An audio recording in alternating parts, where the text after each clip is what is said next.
भली भांति ये प्रकार से चिंता करते हुए शास्त्र बार बार देखते रहना चाहिए। अच्छा प्रकार से सेवा किए हुए भी राजा वश में नहीं समझ चाहिए।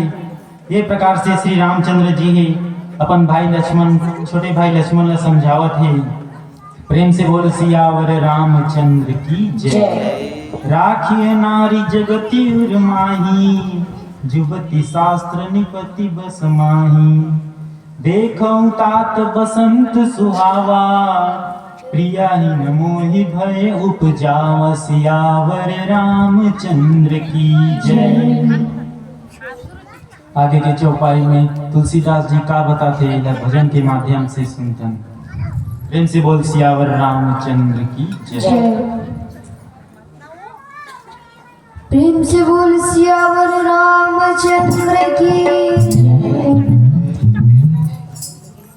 जब ले जाने हो तोर महिमा, भजन करे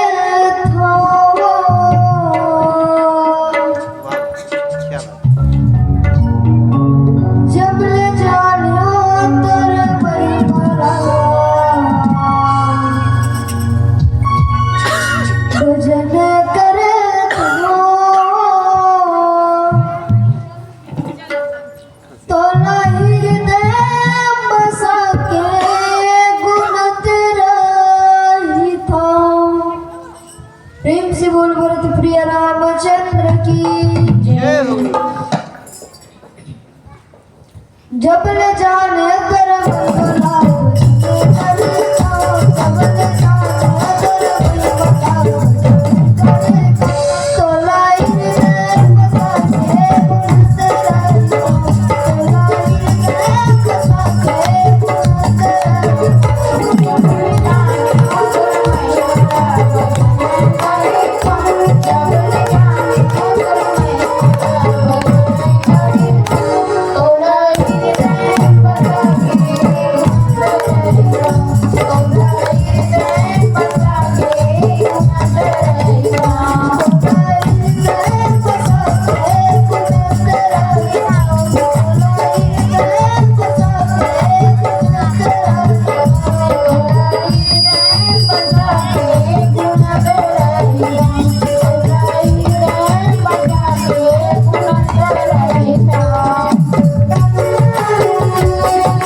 Thank you.